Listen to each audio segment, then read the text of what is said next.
नमस्कार दोस्तों, मेरा नाम उत्सव ठाकुर और आज हमें एमसीयू दर्शन में आज हमारे साथ हैं डॉक्टर रचना शर्मा। ये आईआईएमसी में प्रोफेसर हैं और 18 साल से ऊपर इनका टीचिंग एक्सपीरियंस है। उससे पहले ये जर्नलिस्ट और इंटरव्यूअर भी रह चुकी हैं। तो मैम, हम आपसे जानना चाहेंगे कि फ़िल्मों को लेकर आपका इंटरेस्ट कैसे जागा? फिल्में, देखिए, मुझे ऐसा लगता है कि फ़िल्म एक ऐसा माध्यम है जिसमें इंटरेस्ट जगाने की ज़रूरत नहीं होती, क्योंकि वो आपके कॉन्टेक्स्ट से जुड़ा होता है। आप अपने इर्द गिर्द की चीज़ें फ़िल्मों में देखते हैं। और आज के समय में जब हम एक मीडिया इकोसिस्टम में रह रहे हैं, वहाँ जहाँ हम लोग ऑडियो विजुअल माध्यम को एक तरह से जी रहे हैं, तो और आज के समय में हम लोग देखते हैं कि हर एक कंटेंट के लिए जो स्टोरी टेलिंग की बात की जा रही है, फिल्में ऑडियो विजुअल माध्यम में अगर बोलें तो वो एक फाउंडेशन का काम करती हैं और स्टोरी टेलिंग उसकी खासियत रही है। तो उस लिहाज से देखा जाए तो फिल्मों में इंटरेस्ट जगाने की ज़रूरत नहीं होती, वो अपने आप सहज एक इंटरेस्ट उसमें शामिल हो जाता है। तो मैम, ये ऑडियो विजुअल माध्यम जो है, अगर हम इसे ब्रेक डाउन करें तो इसमें ऑडियो का कितना महत्व है और विजुअल का कितना महत्व है, अगर हम जानना चाहें कि हमें किस एंड पे ज़्यादा जोर देना चाहिए? देखिए, इससे बताने के लिए मैं आपसे एक प्रश्न करती हूँ।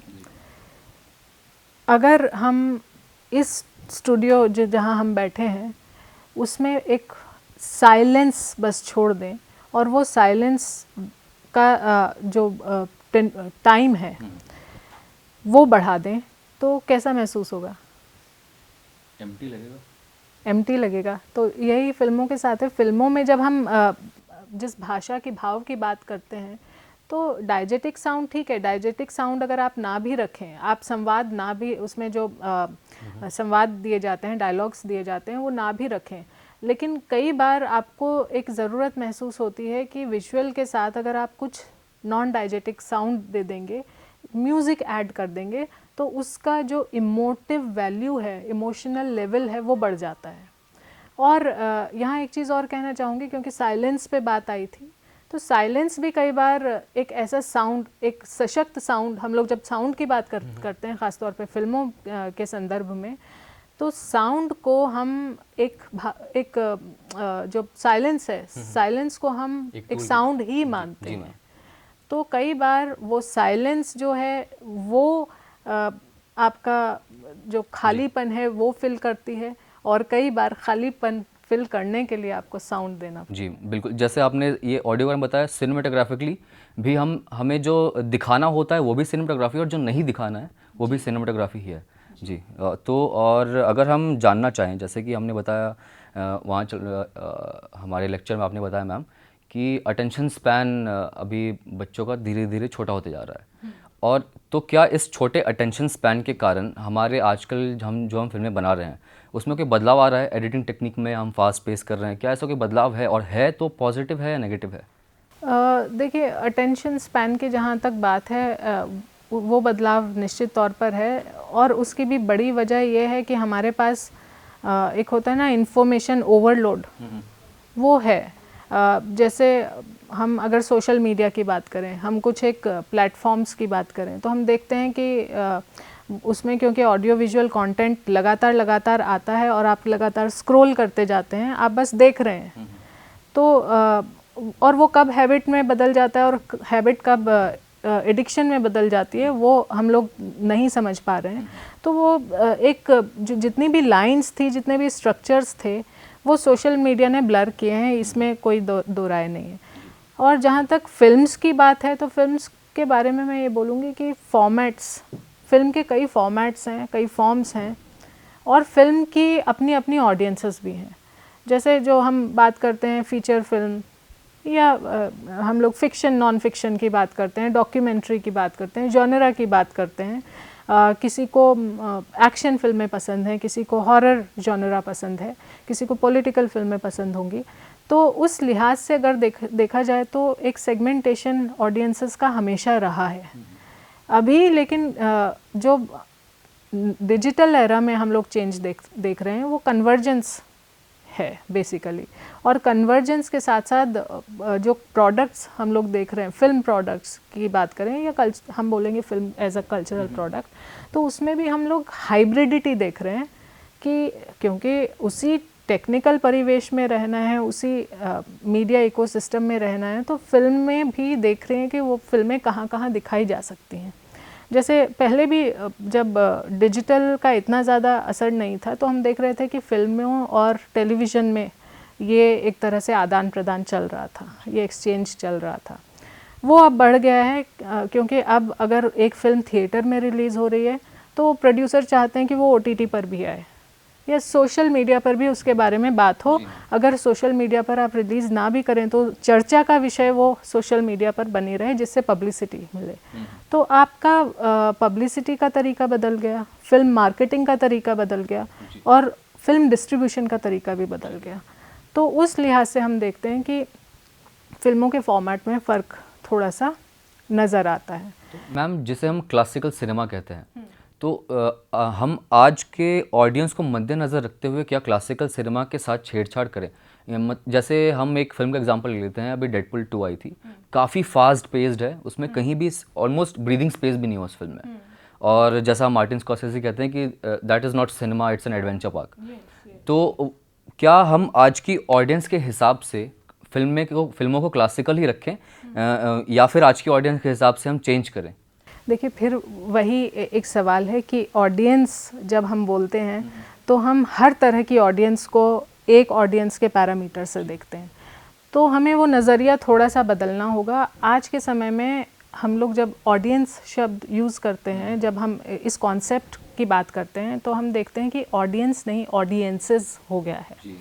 तो जब हम ऑडियंसेस की बात करेंगे तो एक सेगमेंट ऑडियंस का, उसी ऑडियंस में से जिसकी आप बात कर रहे हैं, यूथ, हम लोग ख़ास तौर पर उसे ही आज के समय में ज़्यादा टारगेट करते हैं क्योंकि डेमोग्राफिक कंडीशंस भी उस तरह की हैं कि यूथ को एक मेजर ऑडियंस सेगमेंट के रूप में देखा जा रहा है। तो अगर हम उसकी भी बात करें, अगर हम ये देखें कि वो पेस चाहता है, वो तीव्रता चाहता है, वो चाहता है कि सोशल मीडिया के फॉर्म्स फिल्मों में आए, तो एक सेगमेंट वो भी है। लेकिन उसी यूथ का एक हिस्सा है जिसे आप देखेंगे कि वो 1980s के क्लासिक्स भी देखता, फिल्म सॉन्ग्स भी सुनता है ना, वो 60s 50s के क्लासिक्स भी देखता है। और यही वजह है कि आज के समय में एक बड़ा एक कंटेम्प्रेरी एग्जांपल दूंगी कि थिएटर्स में ये एक नया ट्रेंड ही अब तो चल गया है, क्योंकि वो लगातार जो क्लासिक्स हैं वो फिल्में री रिलीज़ हो रही हैं और ऑडियंसेस पहुंच रही हैं, वो देखना चाहती हैं थिएटर में। तो जब हम उस ट्रेंड की बात कर रहे हैं तो हमें इस ट्रेंड को भी ऑब्जर्व करना ज़रूरी है। दोनों एंड से ऑडियंस ग्रो कर रही है। तो मैम, जैसा इस पे हमने बात किया, तो अभी अवेलेबल बहुत ज़्यादा है, कोई भी अपने फ़ोन उठा सकता है और फिल्म बना सकता है। तो मैम, इससे पॉजिटिव बदलाव आएगा या नेगेटिव बदलाव आएगा? पॉजिटिव बदलाव इस सेंस में कि ज़्यादा लोगों को अप्रोच मिल रहा है, ज़्यादा लोगों को मौका मिल रहा है फिल्म बनाने का, अपनी बात रखने का। और नेगेटिव एंड शायद ये हो सकता है कि इसके कारण डाइल्यूट हो रही है और मडल्ड हो रही है सिनेमा। क्या देखिए, इसमें फिल्म मेकिंग की जो कला है उसमें एक विज़न लगता है ना, उसमें स्किल तो है ही। कोरी स्किल हो तो आप फिल्म नहीं बना सकते। एक विज़न की ज़रूरत है, ऑडियंसेस की समझ की ज़रूरत है, अपने कॉन्टेक्स्ट को समझने की ज़रूरत है ना, नैरेटिव कैसे बिल्ड करते हैं वो समझने की ज़रूरत है। तो बहुत सारी चीज़ें मिलकर एक सक्सेसफुल फिल्म बनती है, और सक्सेसफुल नहीं भी कहेंगे तो ये कहेंगे कि एक फिल्म बनती है। अभी हम लोग जो देख रहे हैं वो ट्रेंड बिल्कुल उस तर्ज पर है जिस तरह से इन्फ्लुएंसर्स काम करते हैं। तो आप देखेंगे कि हर कोई सोशल मीडिया इन्फ्लुएंसर बनना तो चाहता है, लेकिन at the end of the day क्या वो इन्फ्लुएंसर है? तो आप ये भी देखोगे कि मुट्ठी भर इन्फ्लुएंसर्स हैं जो वो उस मीडियम को समझ रहे हैं, उसके कंटेंट को समझ रहे हैं और उससे ऑडियंसेस के रिलेशनशिप को समझ रहे हैं। यही जो है चीज़ फिल्मों पर लागू होती है। तो फिल्म मेकर हर कोई नहीं बन सकता। आप कोशिश करें, आप फिल्में, हो सकता है कि over the period of time कि कोई सध जाए, लेकिन जो भी कुछ चीज़ें रिकॉर्ड कर रहा है और कुछ भी बना रहा है उसे फिल्मों की कैटेगरी में नहीं रखा जा सकता। एक पॉइंट ऑफ व्यू होना ज़रूरी है। जी जी। तो मैम अगर एक बच्चा है जो 18 साल का है, उसके हाथ में एक फ़ोन है और उसे फिल्म मेकिंग ही करना है, तो उसे किस तरीके से शुरुआत कैसे करनी चाहिए? शुरुआत वही है कि आप सबसे पहले तो अच्छे ऑब्जर्वर बने। आप में जो विज़न है वो विजुअल्स का भी विज़न है। ऑब्जर्वर आप कैसे बनेंगे? जब यही होता है ना, जैसे कि हम लोग बोलें कि आप एक अच्छे पत्रकार कब बनते हैं, तो आपको लिखना पढ़ना बहुत ज़रूरी है। तो इसी तरह से यहाँ पर कि हाँ, फिल्में देखना और उनको समझना। फिल्में देखिए, हम लोग अंग्रेज़ी में टर्म यूज़ करते हैं फिल्म वॉचिंग और फिल्म, है ना, फिल्म सीइंग। तो फिल्म को देखना और पढ़ना दो अलग चीज़ें हैं। तो जब हम फिल्म देखते हैं तो हम केवल मनोरंजन के लिहाज से फिल्म ना देखें, फिर हम उसकी टेक्निकलिटीज़ को समझने की कोशिश करें, फिल्म को पढ़ने की कोशिश करें। और फिल्म को पढ़ने के लिए फिर पढ़ना भी ज़रूरी है। तो आप अच्छे फिल्म मेकर्स के बारे में पढ़िए, उन जो अच्छी फिल्में हैं उनको बनाने में क्या टेक्निक यूज़ हुई, कैसे बनाई गई, क्या कॉन्टेक्स्ट था। संदर्भ को समझना बहुत ज़रूरी है। संदर्भ, क्योंकि वही होता है कि आज के समय में भी देखिए वही फिल्म सक्सेसफुल होती हैं जिनका संदर्भ ऑडियंस के संदर्भ से मैच हो जाता है, या है ना, मैं जो देख रही हूँ, मुझे अपना चेहरा उस फिल्म में नज़र आ जाए, अपना रिप्रेजेंटेशन, अपना कॉन्टेक्स्ट मिल जाए, तो मैं उस फिल्म से जुड़ जाऊँगी। तो उसके लिए मुझे लगता है कि आप में वो भाव होना, है ना, एक भावपूर्ण व्यक्ति होना आपका बहुत ज़रूरी है। वो चीज़ को समझना, वो उसकी स्पिरिचुअलिटी तक जाना, वो ज़रूरी है। मैम, जैसा आज का हमारा टॉपिक था डिस्कशन का, फिल्म लैंग्वेज, तो मैम अगर मैंने एक 15 मिनट की कहानी लिखी है और वो एक कैरेक्टर फिल्म है, तो फिल्म लैंग्वेज में किस संदर्भ में वहाँ बिठाऊँ? मतलब मुझे क्या समझना चाहिए फिल्म लैंग्वेज से, अगर मैं 15 मिनट की कैरेक्टर फिल्म बना रहा हूँ तो? देखिए, फिल्म लैंग्वेज मतलब सब कुछ जो स्क्रीन पर नज़र आ रहा है ना, और जो आपकी कहानी उस विजुअल के माध्यम से कह रहा है। आप खुद वहाँ नहीं रहते हैं, आप अपने ऑडियंस को लीड नहीं करते हैं। ये उस कैरेक्टर का अपीयरेंस होगा, उस जगह का अपीयरेंस होगा, है ना, ये उस प्रकाश की डायरेक्शन होगी जिसके थ्रू आप कहानी कहेंगे। तो लाइटिंग, है ना, भाई स्टूडियो सेटअप में भी हम लोग अभी बैठे हैं, तो उसका क्या मतलब निकलता है, और एक लाइट को अपनी जगह से आप हिला देंगे तो उससे मीनिंग चेंज हो जाएगा।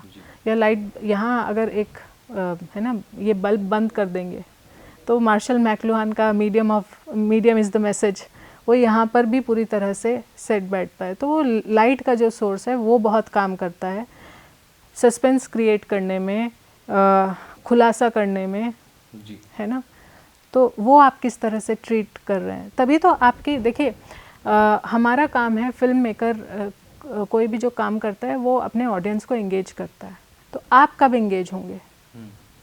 जब आपको वो, है ना, कौतूहल या वो प्रॉम्प्ट्स मिलेंगे कहानी में, है ना, वो विजुअल में प्रॉम्प्ट मिलेंगे। तो वही काम आपका साउंड से होता है, लाइट से होता है, मिज़ो सीन में जितने एलिमेंट्स होते हैं उससे होता है, और डायलॉग से होता है ना, साउंड में तो डायलॉग भी शामिल हो गया। उसके अलावा जो नैरेटिव, जो स्टोरी आपकी चल रही है शॉट दर शॉट, उससे होता है। हाँ, आपने एक फ़िल्म देखी होगी अंधाधुन, तो वो कहानी कैसे कही गई है ना, फ्लैशबैक में जा रहे हैं, वापस आ रहे हैं, तो है ना, तो आपका क्या तरीका है, कितना पेस आप दे रहे हैं। कुछ कहानियाँ होती हैं जिसमें बहुत साइलेंस जो है बहुत ज़्यादा चलता है, तो वो आपको थोड़ा, है ना, दुख में ले जाती हैं, या उस तरह का एक सेंस देती हैं, डीपनेस का सेंस देती हैं, है ना। तो ये सारे एलिमेंट्स मिलकर ही तो फिल्म बनती है। तो अगर आपकी 15 मिनट की फिल्म है तो उसमें आपको ये तो लगाना, ये सारी चीज़ें लगानी होंगी। और फिर वही है कि फ़िल्म आपकी क्या ट्रीटमेंट चाहती है, उसको पहले, सबसे पहले वही समझना ज़रूरी है ना। इसीलिए हम लोग देखते हैं कि कुछ स्क्रिप्ट होती हैं जो ठीक तैयार नहीं हो पाती। अब सेतु समुद्रम पर एक फिल्म आई थी, राम सेतु, है ना। तो राम सेतु का थीम तो बहुत अच्छा था, पर फिल्म कुछ खास कर नहीं पाई, क्योंकि उसमें कहीं ना कहीं कुछ लूप होल्स या गैप्स रह गए शायद। मैम, क्या ऑडियंस फिल्म को टेक्निकली भी जज करती है? जैसे कि मान लीजिए कभी कभी हम जब ऑडियंस फिल्म देख के आता है थिएटर से, तो कभी कभी ऑडियंस मुझसे हमें ये भी सुनने मिलता है कि बहुत अच्छी एडिटिंग थी, बहुत अच्छी सिनेमाटोग्राफी थी, कलर्स बहुत अच्छे थे।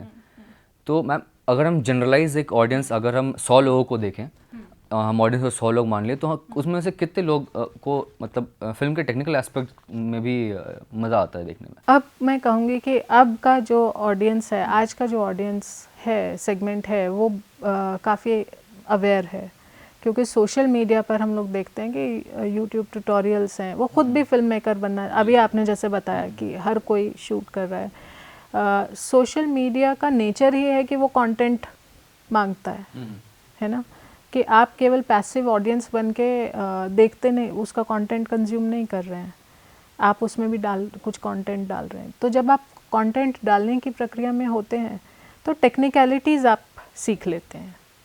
तो उस टेक्निकलिटीज़ के लिहाज से लोग ये तय करने लगते हैं कि एडिटिंग ठीक है कि नहीं है। तो ये एक फ़र्क तो आया है पुराने ऑडियंसेस में और आज के जनरेशन की जो ऑडियंस है उसमें।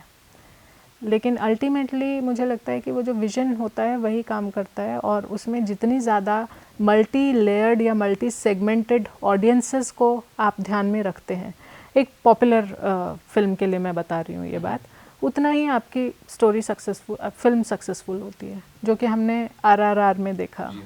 अभी स्त्री 2 आई है, उसमें भी देख रहे हैं।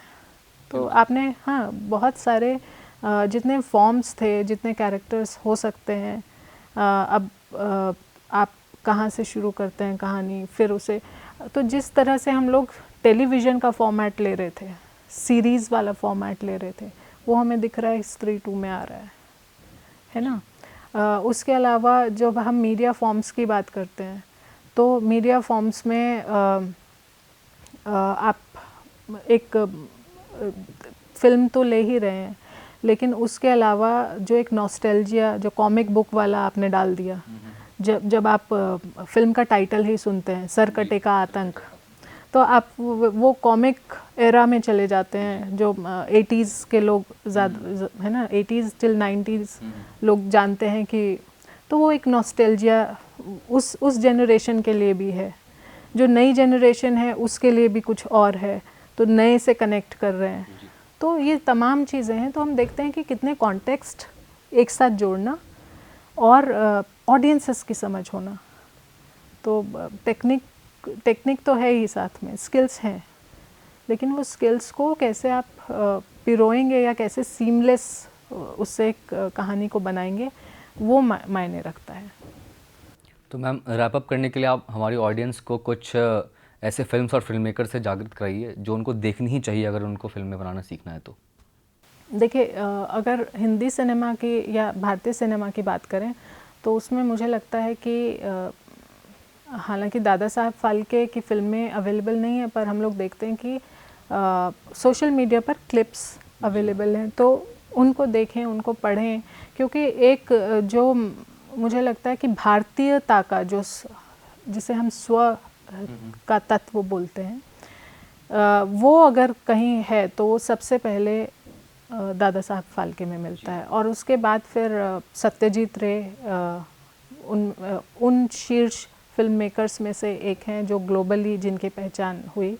और जिस संदर्भ की हम बात कर रहे थे, कॉन्टेक्स्ट की बात कर रहे थे, और उन कहानियों को कैसे कहा जाए, जैसे पाथेर पौचाली का एंड जो होता है, वो एंड बहुत रियलिस्टिक है ना। तो उन चीज़ों से हम लोग, वही है कि हमें ओरिजिनल रहना है। तो वो ओरिजिनलिटी हम जिन फिल्म मेकर्स में देखते हैं, हम वो बयां कर सकते हैं। एक और फिल्म मेकर्स और फिल्में तो बहुत हैं जिनसे हम लोग प्रेरणा ले सकते हैं, और मुझे लगता है कि हर फिल्म से सीखा जा सकता है कि आप क्या करें क्या ना करें। तो ये आप अगर इस तरह का विचार लेकर फिल्म देखते हैं कि मुझे कुछ सीखना है, तो आप फिल्म कंटेंट जो भी देखें उससे आपको कुछ ना कुछ सीखने को मिलेगा। ये भी सीखने को मिलेगा कि क्या करें, और ये भी सीखने को मिलेगा कि क्या नहीं करना चाहिए। तो उस लिहाज से मुझे लगता है कि आपको फिल्में देखनी चाहिए। Thank you very much ma'am, आपने हमें अपना बहुमूल्य समय दिया और हमने आपका लेक्चर भी बहुत ज़्यादा एंजॉय किया, और आपका इंटरव्यू लेने का मौका देने के लिए भी बहुत बहुत धन्यवाद। और हमारी ऑडियंसेस को आपको सुनने का मौका मिला, हमारा सौभाग्य है ये। बहुत बहुत धन्यवाद।